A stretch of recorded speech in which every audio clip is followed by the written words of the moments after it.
السلام علیکم ناظرین، آپ دیکھ رہے ہیں ایور گرین نالج اور آپ سے مخاطب ہے ڈاکٹر عابد نواز۔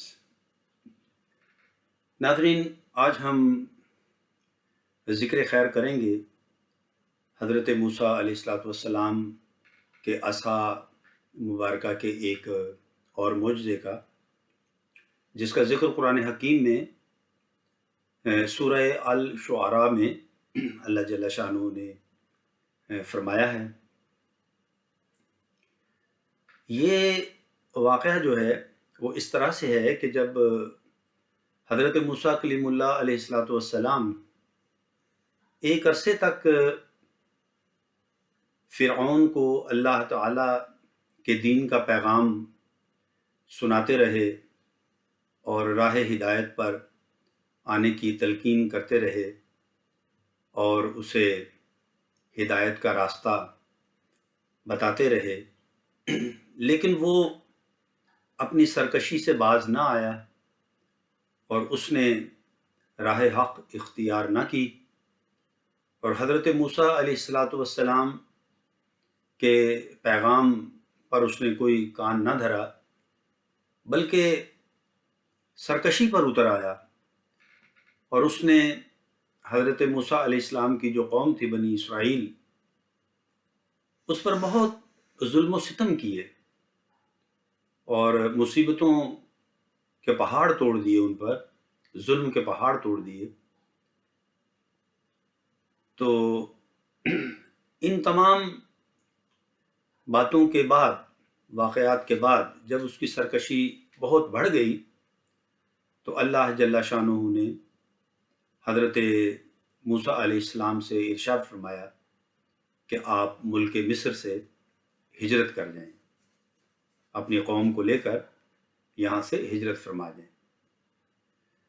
تو حضرت موسیٰ علیہ الصلوۃ والسلام ایک رات اپنی قوم بنی اسرائیل کو لے کر فرعون کے شہر سے روانہ ہو گئے، ہجرت فرما گئے۔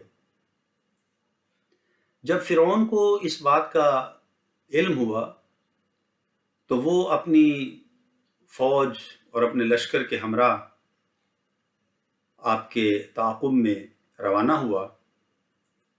اس کا لشکر جو تھا بڑا خونخوار اور ایک بڑا لشکر جرار تھا اس کے ساتھ۔ تو وہ آپ کی قوم یعنی قوم بنی اسرائیل کو گرفتار کرنے کے لیے آپ کے پیچھے تیزی سے نکلا۔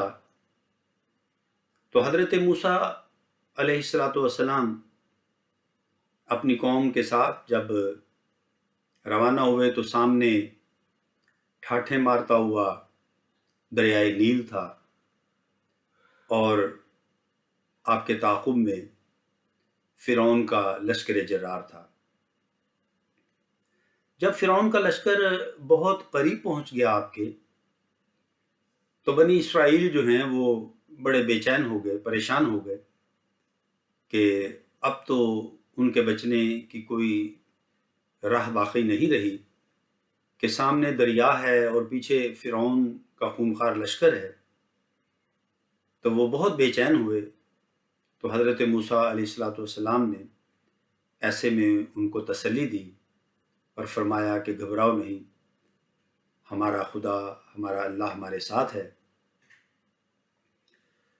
تو اللہ جل شانہ نے حضرت موسیٰ علیہ السلام سے ارشاد فرمایا کہ اے موسیٰ، آپ اپنا عصا جو ہے وہ اس دریا پر ماریے۔ تو حضرت موسیٰ علیہ الصلوۃ والسلام نے اپنا عصا جو ہے وہ دریائے نیل کے پانی پر مارا، تو دریائے نیل میں 12 راستے بن گئے۔ یوں سمجھ لیں ناظرین کہ گویا 12 سڑکیں بن گئیں۔ تو بنی اسرائیل کے چونکہ 12 قبائل تھے، 12 گروہ تھے، تو وہ سب جو 12 کے 12 قبائل تھے وہ ایک ایک راستے پر روانہ ہو گئے، اور حضرت موسیٰ علیہ السلام کے ساتھ وہ سلامتی کے ساتھ ان راستوں پر چلتے ہوئے دریائے نیل کو پار کر گئے۔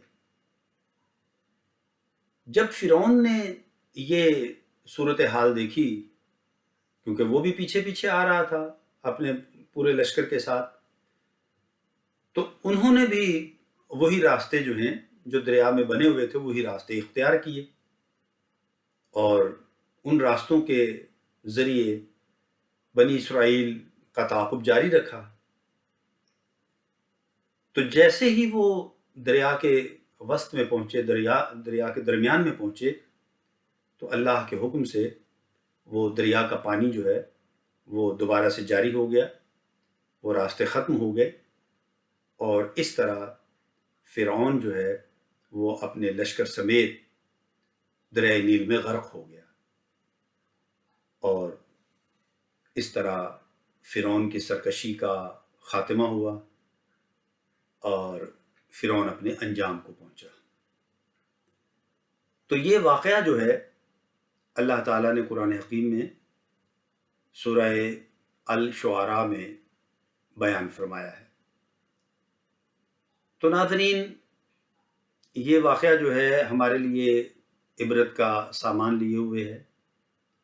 اس واقعہ سے ہمیں یہ درس ملتا ہے کہ اللہ کے نبی، جو بھی نبی اپنے قوم کے لیے تشریف لائے، اللہ نے ان کو مبعوث فرمایا، تو اس قوم پر فرض تھا کہ وہ ان کی اطاعت کرتی اور ان پر ایمان لاتی اور اللہ کے پیغام کو قبول کرتی اور اپنے نبی کی اطاعت کر کے دنیا اور دین سب میں وہ اپنے آپ کو سرخرو کرتی۔ تو فرعون جو تھا اس نے سرکشی اختیار کر کے اپنا انجام جو تھا وہ تباہ کیا، اپنے انجام کو پہنچا، ایک برے انجام کو پہنچا۔ تو اللہ تعالیٰ سے دعا ہے کہ اللہ تعالیٰ ہمارے اس ذکر کو، جو ہم نے قرآن پاک کا یہ واقعہ سنا ہے، بیان کیا ہے، اسے اپنی بارگاہ میں قبول فرمائے۔ اگر اس میں کوئی کمی یا کوئی کوتاہی رہ گئی ہے تو اسے اپنی رحمت سے معاف فرمائے۔ ناظرین، امید ہے آپ کو ہماری یہ ویڈیو پسند آئی ہوگی اور آپ ہمارے اس چینل کو لائک، شیئر اور سبسکرائب کریں گے۔ صحت و زندگی رہی تو انشاءاللہ آئندہ ویڈیو کے ساتھ آپ سے پھر ملاقات ہوگی۔ تب تک کے لیے اپنا بہت خیال رکھیے گا۔ اللہ ہم سب کا حامی و ناصر ہو۔ فی امان اللہ۔